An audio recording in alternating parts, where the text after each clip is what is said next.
자, 말씀의 제목을 따라하겠습니다. 그리스도인으로서 세상을 살아가는 법을 배우라. 다시 한번 해볼까요?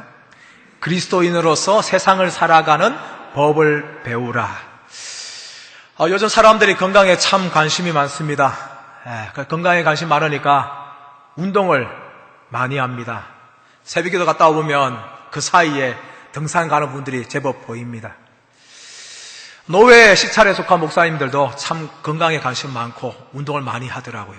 최근에 시찰을 갔는데 저에게 어떤 목사님이 배드민턴이 그렇게 몸에 좋다고 같이 배드민턴을 쳐자고 그렇게 제안을 했습니다. 그래서 제가 그 제안을 듣고 참 고민을 많이 했어요. 왜 그런가 하면은 요즘 운동하는데 돈 들어갑니다. 배드민턴 채 사야 되죠. 운동복 사야 되죠. 신발 사야 되죠. 뭐 이런 것 때문에 고민한 게 아니라 사실은 참 운동을 배우는 게 쉽지 않다는 걸 제가 알았어요. 제가 봄에 사실 운동을 하려고요. 저희 아내하고 저와 탁구 동네에 있는 탁구장에 가서 한 달을 강습권을 끊고 일주일에 2번 화요일과 목요일 저녁에 가서 배우는 걸로 돈을 냈어요. 그래서 한 달에 8번 가는 거예요. 한 달에 8번쯤이야 뭐 쉽게 가지 않겠냐 하는 마음 가지고 강습비를 내고 다니기 시작했어요. 그런데 그게 쉽지 않더라고요. 한 달에 2번 가서 배우는 것도, 한 주에 2번 가서 배우는 것도요 결코 쉽지 않더라고요. 저녁에 신방 잡히지요, 가정에 일 생기지요, 특세해야 되지요. 이러다 보니까 솔직히 한 달에 8번 다 못 갔습니다. 다 못 가고 포기했어요. 뒤에 2번은 거의 못 갔어요. 그리고 아저씨 더 이상 못 가겠습니다. 그렇게 2 손을 들었어요. 이런 경험이 있다 보니까 이 배드민턴 배우자니까 이게 참 쉽지가 않더라고요. 아마 운동을 해보신 분들은 운동은 그냥 하는 것이 아니라 배워야 한다는 것을 알고 있을 것입니다. 운동을 전혀 안 해본 분들이야 무슨 말하는가 하면 아니 그 운동이야 그냥 하면 되지 뭐 배울 게 뭐가 있냐고 그렇게 생각하죠. 그런데 아닙니다, 여러분. 운동을 하려면요 그 운동에 대해서 제대로 배워야 됩니다. 처음부터 기본기를 잘 배워야 실력이 느는 거죠. 우리 교회에도 탁구를 잘 치신 분들이 계세요. 그런 분들이 실력이 하루아침에 그렇게 된 것이 아니라 처음부터 잘 배웠기 때문에 실력이 늘은 거죠. 탁구를 칠 때의 폼이 중요합니다. 기본기 자세가 중요해요. 드라이브라든지 스매싱 기술을 배우기 전에요 기본기를 잘 배우는 사람들이 탁구 실력이 늘어납니다. 이것을 배우지 않으면요 겨우 동네에서 조금 치는 그 정도에 그칩니다. 그러나 운동을 처음부터 잘 배우는 사람들은 동네를 넘어서 정말 선수처럼 되는 거예요. 탁구만 그렇습니까? 수영도 그렇습니다. 우리 어릴 때는 다 냇가에서 웅덩이에서 그거 다 수영하지 않습니까? 수영을 해가지고 나름대로 수영의 일가견이 있다고 하는데 대부분 다 개헤엄이에요. 개헤엄을 치면서 나 수영 잘한다 하면서 그렇게 자랑해요. 어떤 분은 바닷가에서 나는 그래도 바닷가에서 수영 잘한다고 그렇게 하는데 대부분 다 그 정도 수영을 하는 거예요. 그런 분들이 여러분 세계적인 수영대 가겠습니까? 우리나라 대회 안에서도 선수들 겨루는 그런 시합에 나갈 수 있겠어요?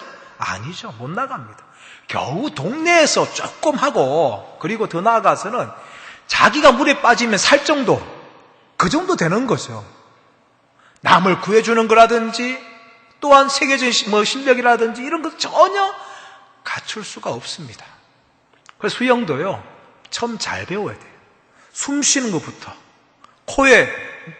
코를 물에 박고 숨 쉬는 것부터 잘 배워야 돼요. 그리고 자세부터 잘 배워야 수영이 늘게 되었습니다. 운동요 그냥 하면 안 됩니다. 운동 잘 배워야 됩니다. 그럴 때에 제대로 된 실력을 가진 사람이 됩니다. 이와 마찬가지로 여러분 그리스도인들이 세상을 살아가는 법을 배워야 돼요. 오늘 말씀에서는 우리 그리스도인들이 어떻게 이 세상을 살아가야 하는지에 대해서 세상을 살아가는 법에 대해서 우리에게 말씀하고 있습니다. 자, 첫 번째 따라하겠습니다. 기적이 없는 일상의 삶에서 믿음으로 살라. 다시 한번 따라할까요? 기적이 없는 일상의 삶에서 믿음으로 살라. 우리 1절 말씀 읽겠습니다. 시작. 많은 날이 지나고 제3년에 여호와의 말씀이 엘리야에게 임하여 이르시되 너는 가서 아합에게 보이라. 내가 비를 지면에 내리리라. 오늘 18장 1절에서는 많은 날이 지나고 제3년에 여호와의 말씀이 엘리야에게 임하여 가라사대 라고 시작하고 있습니다.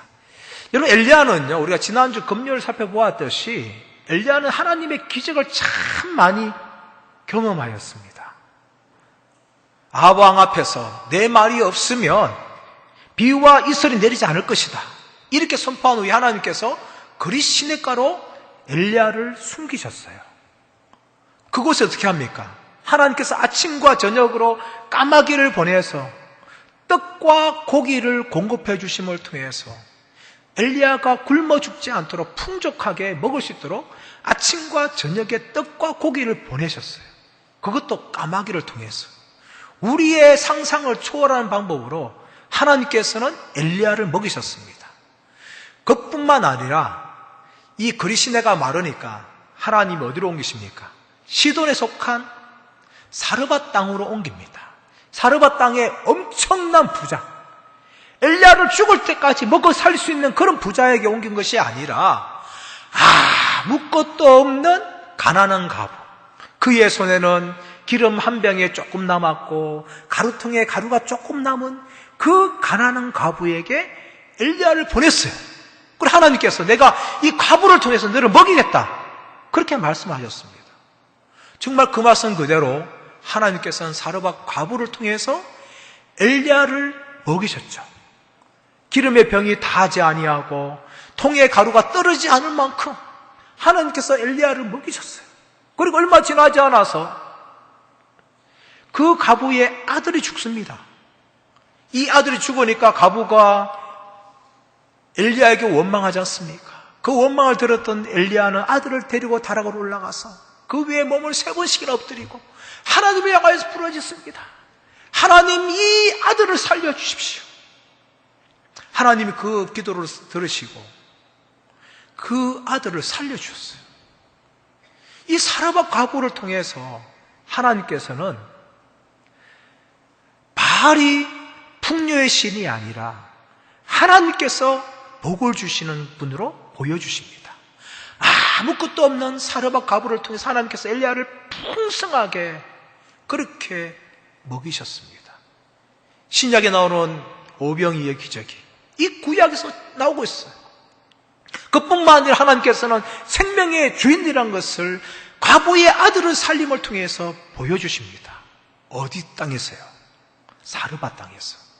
바알이 통치하는 그 땅에서 하나님만이 복을 주시는 분이시며 하나님만이 생명의 주인이라는 것을 하나님이 기적을 통해서 보여주셨어요. 그리고 오늘 본문은요, 많은 날이 지나고 제3년에 라고 시작합니다. 분명히 17장까지 엘리야는 하나님의 기적을 경험했어요.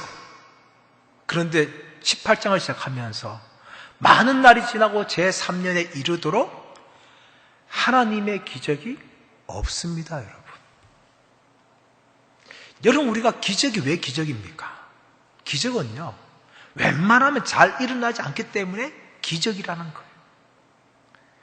우리는 일상의 삶을 살아가면서 때로는 이 하나님의 기적과 우리의 기도 응답을 간절히 기다리면서 때로는 그것을 체험하며 살아가지만, 그러나 우리의 삶에서 우리는 하나님의 기적이라든지 또 하나님의 기도 응답을 체험하지 못할 때가 있다는 것을 우리는 알고 있습니다. 기도를 아무리 해도 응답이 잘 되지 않고 남한테 잘 일어나는 그런 기적들 같은 역사들이 우리의 삶에는 참 잘 일어나지 않는 것을 느낍니다. 우리 교회 암 환자들 보십시오. 그분들이 무엇을 바라겠어요? 하나님의 기적적인 치유를 통해서 자신의 모든 질병이 깨끗하게 빨리 고침받기를 원하지 않겠습니까? 근데 그 발음대로 정말 순식간에 기적이 마해가지고 몸에 있는 모든 암증은 다 사라집니까? 때로는 그렇지 않습니다. 때로는 너무나 오랫동안 자신의 병을 두고 기도해야 되고 그 병이 치유받도록 하나님께 매어 달리면서 오랫동안 눈물을 흘려야 할 그런 순간들이 얼마나 많습니까? 우리 청년들 마찬가지예요. 직장을 준비하면서 또 결혼을 준비하면서도 하나님이 예배하신 직장을 구하기를 원하고 또 하나님이 예배하신 짝을 만나기를 오랫동안 기도하는데 그것이 응답되지 않을 때가 정말 많아요. 하는 때는 언제입니까? 언제 내가 이 시업 직장의 문이 활짝 열리겠습니까? 언제 내 결혼의 문이 활짝 열리겠습니까? 그것뿐입니까? 우리 가정에 우리의 직장과 기업에 얼마나 많은 문제들이 생깁니까? 그 문제를 두고 기도하는데 쉽게 해결되지 않아요. 또한 어떤 가정에서는 불신 남편과 불신 아내와 불신 자식을 두고 오랫동안 기도합니다. 그런데 하나님께서 응답되지 않아요. 이런 삶을 살아가는 우리의 일상의 삶이 있어요. 하나님의 기적 같은 은혜가 경험되어야 되는데 그것이 일어나지 않을 때 여러분 우리는 어떻게 살고 있습니까? 여러분 우리의 믿음이 언제 진짜 믿음으로 드러납니까? 하나님의 기적을 날마다 체험하고 은혜를 날마다 체험하고 기도하는 족족 응답되어지고 그럴 때 여러분 우리의 믿음은요 진짜인지 가짜인지 알 수 없어요. 사실은 우리의 믿음은 정말 하나님의 기적이 멈추고 하나님의 기도 응답이 사라지고 정말 하나님 오랫동안 침묵할 때에 그때야말로 우리의 믿음이 진짜인지 아닌지가 알 수가 있는 거예요. 사랑하는 여러분, 그때 여러분 어떻게 반응하고 있습니까? 엘리야가 많은 날이 지나 3년이 지나 이럴 동안 그 기간 동안 어쩌면 17장까지는요 아방 앞에서 엘리야가 선포한 후에 한 6개월 정도 흘렀을 거예요. 그리고 3년 동안요 엘리야는 하나님의 기적을 체험하지 못하고 있습니다. 여러분 우리의 삶에서도 그럴 때가 있어요. 때로는 하나님께서 우리의 기도를 잘 들으시고 응답해 주셨는데 때로는 어떤 기간 동안이나 어떤 제목은 전혀 응답하지 않고 침묵하실 때가 있어요. 여러분 그때 우리의 믿음이 진짜인지 아닌지를 알 수가 있는 거예요. 사랑하는 여러분, 저는 축복합니다. 우리의 삶에서 하나님이 기도 응답하지 않는다 할지라도 우리의 삶에 하나님이 살아계신 것처럼 느끼지 않는 그 순간 속에서도 우리가 믿음으로 서기를 축복합니다. 또 우리가 살고 있는 이 세상은 어떤 세상입니까? 하나님을 경외하지 않는 세상이에요. 하나님을 인정하지 않는 세상이에요. 이 세상 속에서 우리가 살아가면서 우리는 이런 일상의 삶에서 하나님을 믿고 하나님만 바라보면서 살아가야 합니다. 이런 모범을 누가 보여줬습니까? 창세기 보시면 에녹과 노아가 이런 모습을 보여주었어요. 에녹의 시대는 어떤 시대였습니까? 가인의 후손을 통해서 수많은 인간의 문명이 발달한 시대였어요. 그런 풍요로운 시대 속에서 에녹은 세상에 취하여서 세상 것들 즐기면서 산 것이 아니라 하나님과 동행하는 300년의 삶을 살아갑니다. 65세에 모두셀라를 낳은 후에 그는 300년 동안 하나님과만 동행하는 그런 삶을 살아갑니다. 노아를 보십시오, 여러분. 노아 시대 어떤 시대였습니까? 세상이 악하고 폭행과 악이 난무하는 그런 시대 아니었습니까? 그런 시대에 노아는 당대 의인이며 하나님과 동행하였다라고 말하고 있습니다. 사랑하는 여러분, 우리가 살고 있는 이 불의한 세상 속에서 우리는 어떻게 살고 있습니까? 여러분, 이렇게 사는 게 여러분 결코 쉽지 않습니다. 여러분, 하나님이 살아계신 것처럼 느끼지 않고 또 세상을 보면 하나님을 두려워하지 않는 이런 걸 바로 보면서 우리가 정말 믿음으로 살아가는 건요 정말 쉽지 않습니다. 쉽지 않은 거예요. 여러분, 창세기 보시면 아브라함이 그 쉽지 않다는 걸 보여줍니다. 창세기 14장에서 롯이 잡혀갑니다. 아브라함이 자신이 집에서 길러온 318명을 데리고 용감하게 롯을 구해냅니다. 아브라함이 돌아올 때 소돔 왕이 나와서 사람은 나에게 돌리고 재물은 너 가져라, 그렇게 제안합니다. 그러나 아브라함은 어떻게 합니까?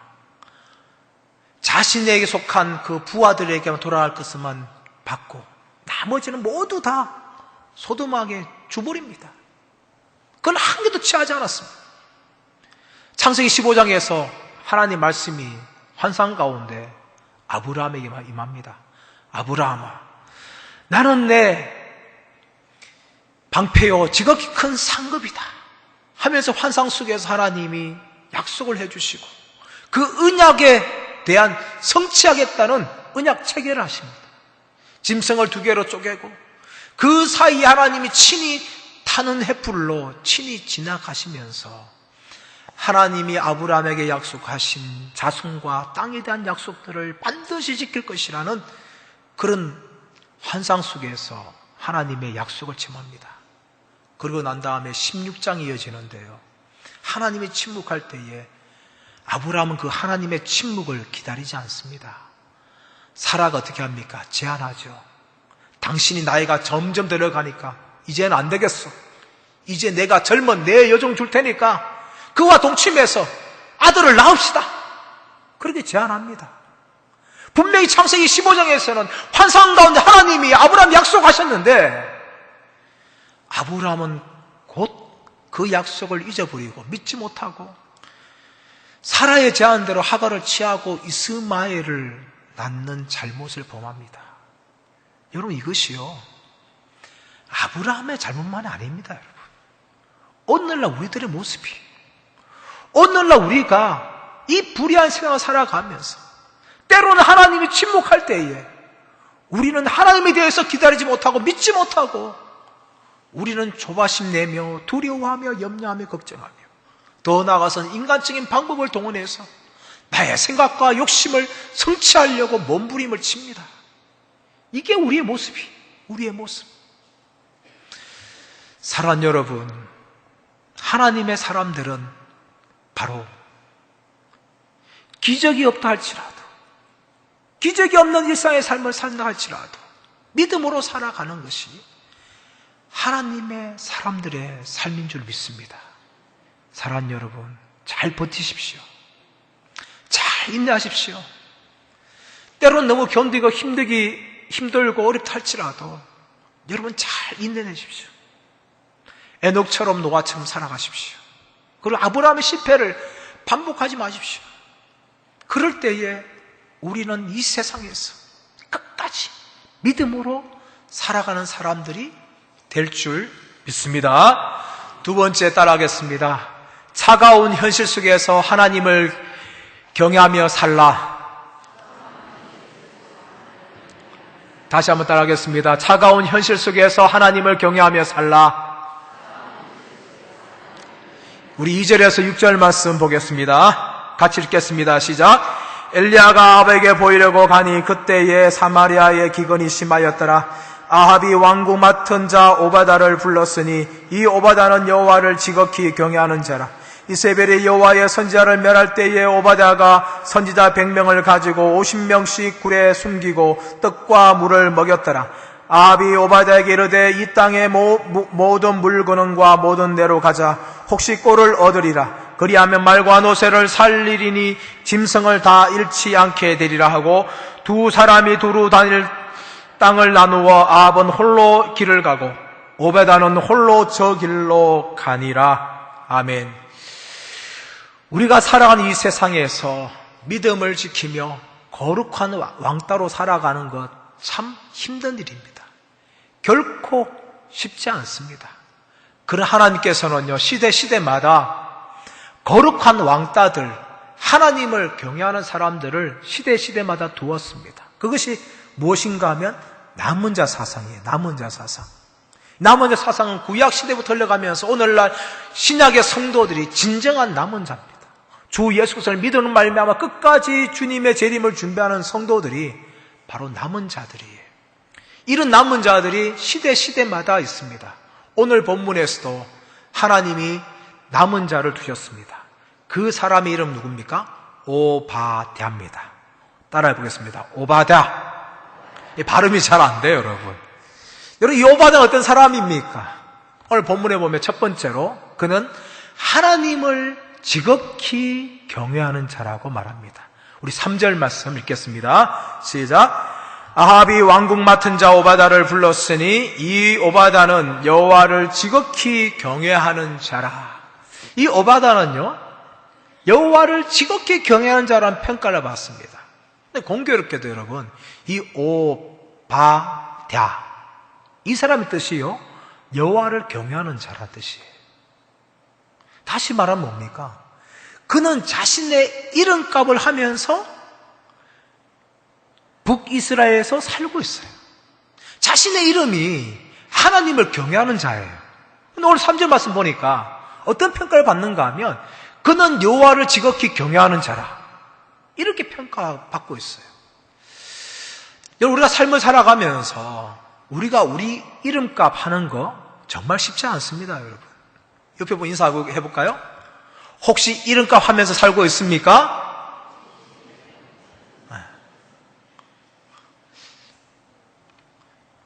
여러분, 이름값 하면서 살기 쉽지 않아요. 제가 신방 다니면서 저 내일교회 가던 길 보면 큰 사거리가 나오지 않습니까? 사거리 비스듬하게 보시면 타이어 가게가 있어요. 타이어 점포. 그 타이어 점포에 이제 큰 현수막이 있어요. 뭐라고 적혔는가 하면 부모님이 저에게 주신 이름 석자를 걸고 장사하겠습니다. 이런 종류의 현수막이 사진이 붙어 있으면서 그 사람 이름을 제가 기억이 안 나는데 하여튼 그런 멘트에 글이 그 현수막에 크게 적혀 있고 그 사람의 얼굴이 대문짝에 붙어 있어요. 그 의미가 뭡니까, 여러분? 결코 자신의 이름값 하겠다는 것 아닙니까? 근데 여러분 살다 보면요, 우리가 우리 이름값 하는 거 참 쉽지 않더라고요. 우리 다 이름 있지 않습니까? 또 우리는요, 세상에 나가면 이 그리스도인이라는 명칭이 있어요. 우리가 그 그리스도인이라는 그 명칭대로 정말 잘 살고 있습니까? 다시 한번 축복하겠습니다. 그리스도인으로서 잘 삽시다. 우리 그리스도인으로 잘 살아야 돼요. 이 오바댜는요, 자신의 이름이 여호와를 경외하는 자였어요. 그 이름만큼이나 그는 정말 여호와를 경외하면서 그는 살았던 사람이었습니다. 오늘 이 시대에도요, 이 오바댜 같은 사람이 필요해요.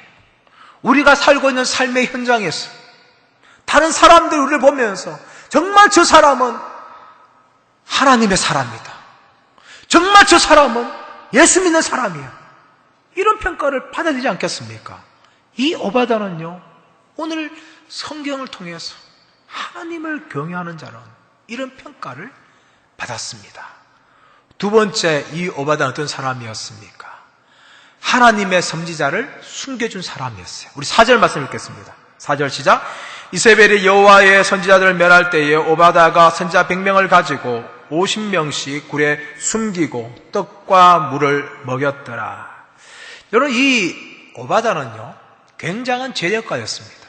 돈을 가진 사람이었어요. 그런데 이 돈을 어디 썼는가 하면 하나님의 선지자 100명을 숨기고 매일 떡과 물을 먹이는데 사용했어요. 그는 자신의 옥합을요, 하나님의 선지자를 숨기는데 썼다는 겁니다. 이것을 하기 위해서는요, 물질이 많이 들어가지 않습니까? 물질 없는 사람이 어떻게 100명 숨기고 매일매일 그 100명에게 음식을 주겠어요?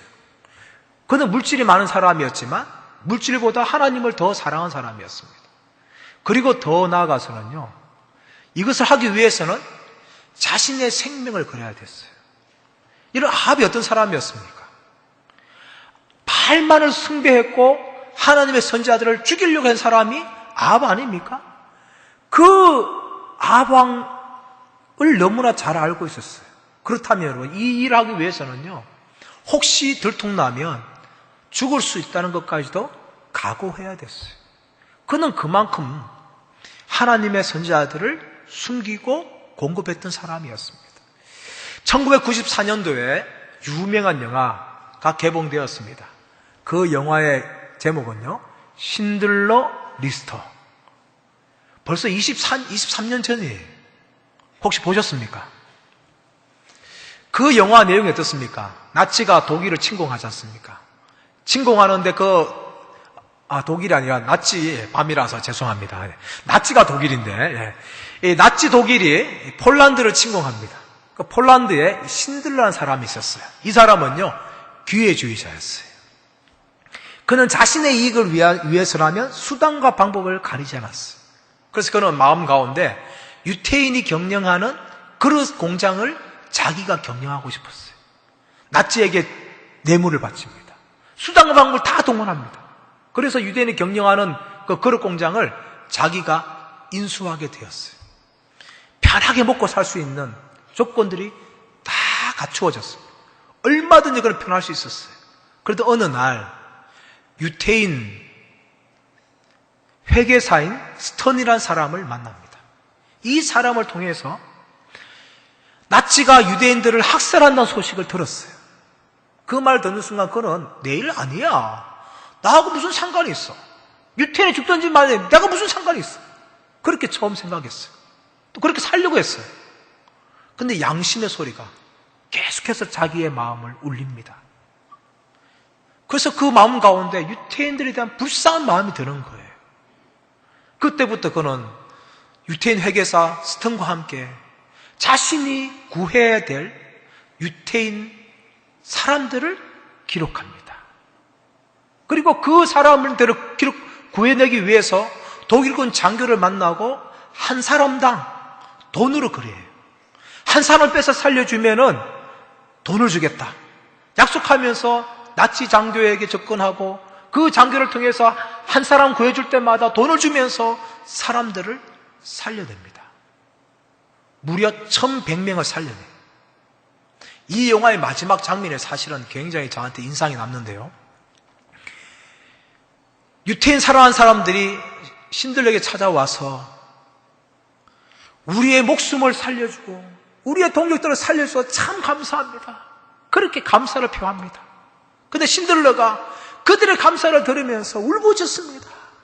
내가 가진 이 손목시계를 팔았다면, 내가 가진 이 반지를 팔았다면, 내가 타고 다니는 자동차를 팔았다면 더 많은 생명을 살릴 수가 있었을 것인데 하면서 울부짖습니다. 사실 이 내용은 그때요, 교회에서 전도 강조하면서 동영상으로 마지막 장면을 굉장히 많이 썼어요. 한 사람을 구해내기 위해서 우리는 눈물을 흘려야 된다. 그런 내용으로 사실 많이 사용되어진 마지막 장면입니다. 아합 시대에 여러분, 신들러가 누구였습니까? 바로 이 오바댜였어요. 오바댜는 자신의 생명을 아까워하지 않고 하나님의 선지자 100명을 50명씩 동굴에 숨겼습니다. 그리고 그들을 먹였어요. 오늘 사전 말씀 보시면요, 숨기고 떡과 물을 먹였더라 라고 말합니다. 근데 히브리어 용법으로 와우 개송 용법이 숨기고 먹였더라에 사용되어져요. 이 말은 무슨 말인가 하면요, 이것이 한 번 하고 끝낸 것이 아니라 계속적으로 하나님의 선지자들을 숨겨주고 하나님의 선지자들에게 음식을 공급했다는 그런 의미입니다, 여러분. 자신의 많은 물질을 깨뜨렸고 또한 자신의 생명도 아까워하지 않으면서 그는 하나님의 선지자를 숨기고 보호했던 그런 사람이었습니다. 그리고 더 나아가서 오바댜는요, 아합 왕에게조차도 인정받은 사람이었어요. 3절 말씀 보시면 아합이 그에게 국내 대신 자리를 맡겼습니다. 국내 대신 어떤 자리인가 하면 이 왕궁의 살림을 다 맡아 하는 자리예요. 왕궁의 살림을 맡으면서 모든 이 왕궁의 살림을 경영하는 그런 자리가 국내 대신 자리예요.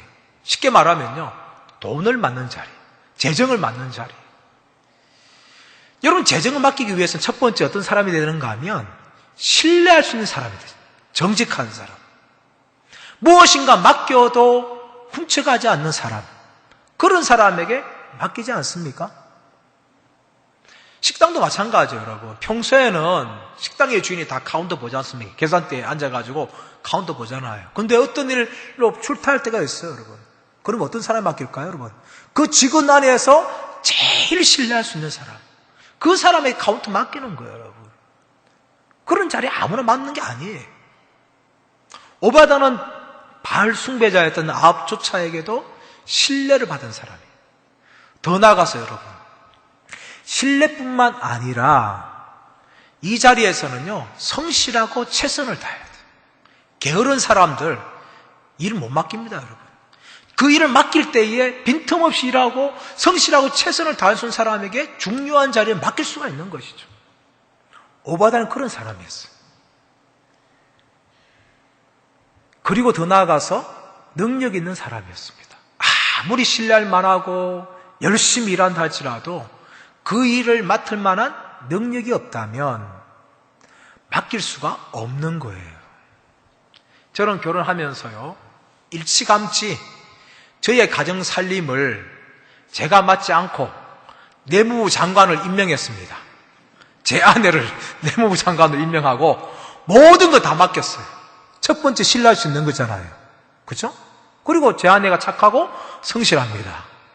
별로 여성들이 한 번 외에는 동의를 안 해주세요. 네. 한 번만 여기 우리 서집사님 끄떡이시고 감사합니다. 예. 또 세 번째 뭐예요? 능력이 있어야 돼요. 저는요, 제 머리에 돈 굴릴 능력이 없어요. 저는 일찌감치 저를 잘 압니다. 저는 돈 만지고 계산하고 이런 거 하는 거 정말 힘들어요. 그래서 이 힘든 일을 하지 않고 제가 못하니까 아내한테 맡겨서 지금 16년째 잘 살고 있습니다, 여러분. 여러분, 가정만 그렇습니까? 교회도 마찬가지입니다. 특별히 우리 재정부는요, 정말 신뢰할 수 있는 사람들이 맡아야 되고, 성실하고 최선을 다하는 사람 맡아야 되고, 그리고 더 나아가서 이 회계에 능력 있는 사람들이 맡아야 됩니다. 제가 보니까요, 우리 재정부 장로님뿐만 아니라 재정부 모두가 다 그런 분들이에요. 물론 당의 장로님도 다 마찬가지입니다. 그래서 그분들이 하니까 저는 얼마나 편한지 몰라요. 제가 다 관여한다면 얼마나 힘들겠어요. 그러나 저는 이제 한 번씩 2주에 한 번이나 이렇게 올려오면 전체 보면서 사인만 하면 되는 거예요. 아, 이거 지출하셨구나. 사인해주고 그리고 확인만 하면 되는 거예요. 그러다 보니까 제가 머리가 덜 아파요. 안 그랬으면 정말 많이 아팠을 겁니다. 오바다는 이런 사람이었어요. 저는 우리 교회 모든 성도들이 우리가 맡고 있는 그 삶의 자리에서 직장이면 직장, 기업이면 기업, 학생이면 학생, 가정주부면 가정주부, 그런 자리에서 모두가 다 오바다가 되기를 축복합니다. 사람들을 신뢰할 만한 사람, 또 그 일을 맡기며 최선을 다하고 성실한 사람, 그리고 그 일에서 능력 있게 감당할 수 있는 사람, 그런 사람이 되어야 되지 않겠습니까? 그리스도를 하면서 무엇인가 신뢰하지도 못하고, 그리고 성실하고 최선을 다하지도 않고, 거기에다가 능력까지 없으면 얼마나 욕먹겠어요.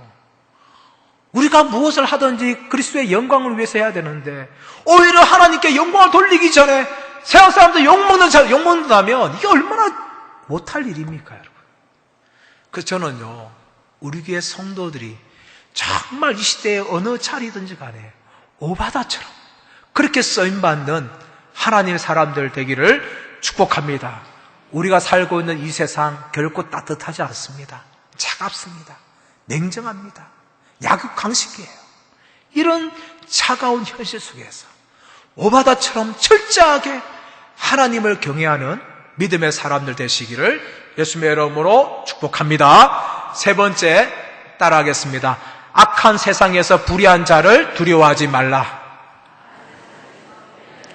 우리 15절에서 19절 말씀 읽겠습니다. 시작. 엘리야가 이르되 내가 섬기는 만군의 여호와께서 살아계심을 두고 맹세하노니 내가 오늘 아합에게 보이리라. 오바다가 가서 아합을 만나 그에게 말하매 아합이 엘리야를 만나러 가다가 엘리야를 볼 때에 아합이 그에게 이르되 이스라엘을 괴롭게 하는 자여 너냐? 그가 대답하되 내가 이스라엘을 괴롭게 한 것이 아니라 당신과 당신의 아버지의 집이 괴롭게 하였으니 이는 여호와의 명령을 버렸고 당신이 바알들을 따랐음이라. 그런즉 사람을 보내 온 이스라엘과 이스벨의 상에서 먹는 바알의 선지자 50명과 아세라 선지자 400명을 갈멜산 산으로 모아 내게로 나오게 하소서. 여러분, 엘리야가 숨어 있다가 이제 나타납니다. 길을 가고 있던 오바다를 만나면서 말합니다. 오바다요, 내가 이제 아합을 만나기 원하니까 엘리야, 내가 여기 있다고 아합 왕에게 전하라. 이렇게 7절에서 말합니다.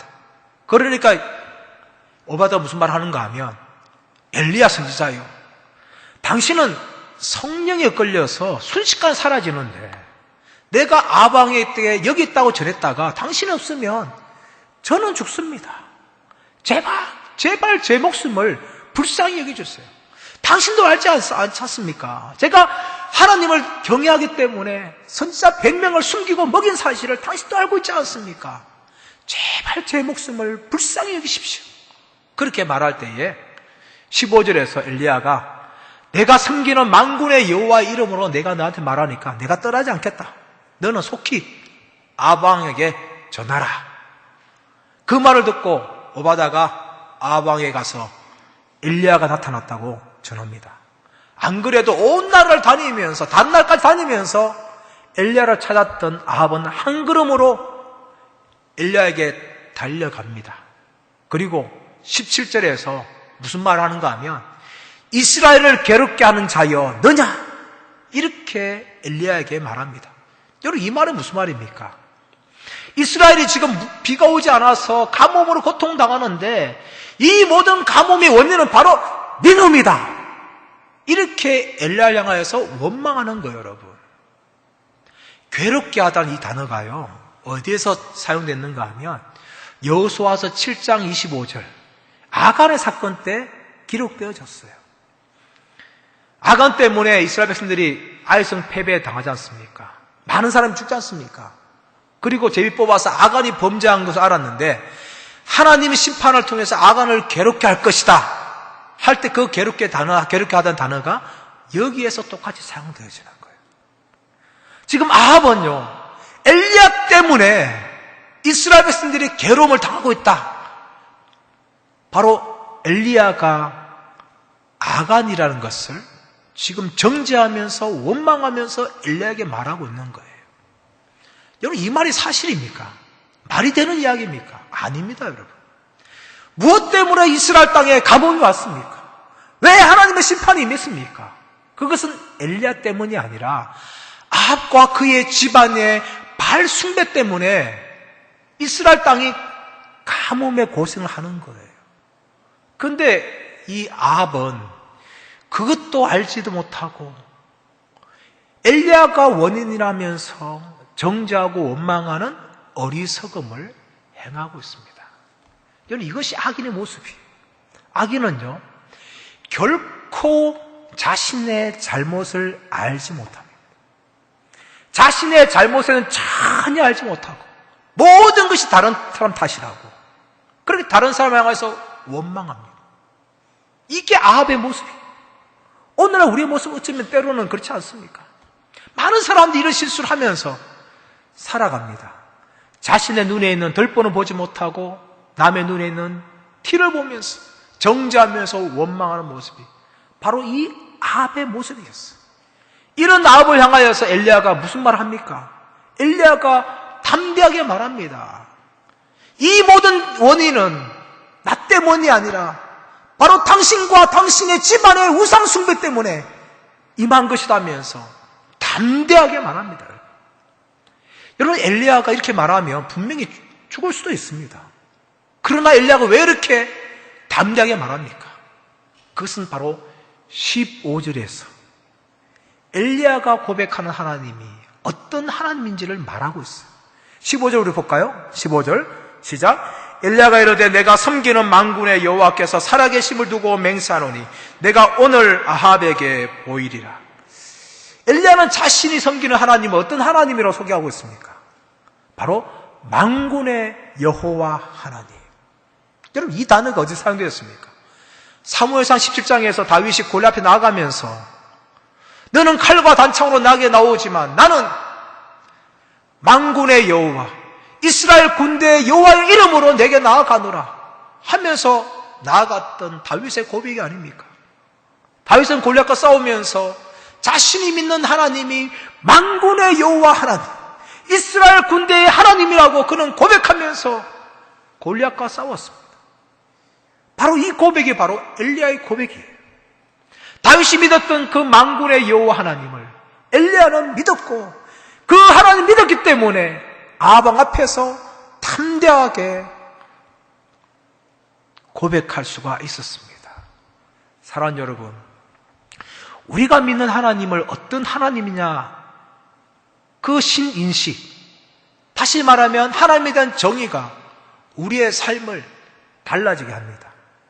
우리가 믿고 있는 하나님이 엘리야의 고백처럼, 다윗의 고백처럼 만군의 여호와 하나님이면 우리 앞에 찾아오는 어떤 삶의 문제와 두려움 앞에서 우리는 낙심하거나 절망하지 않습니다.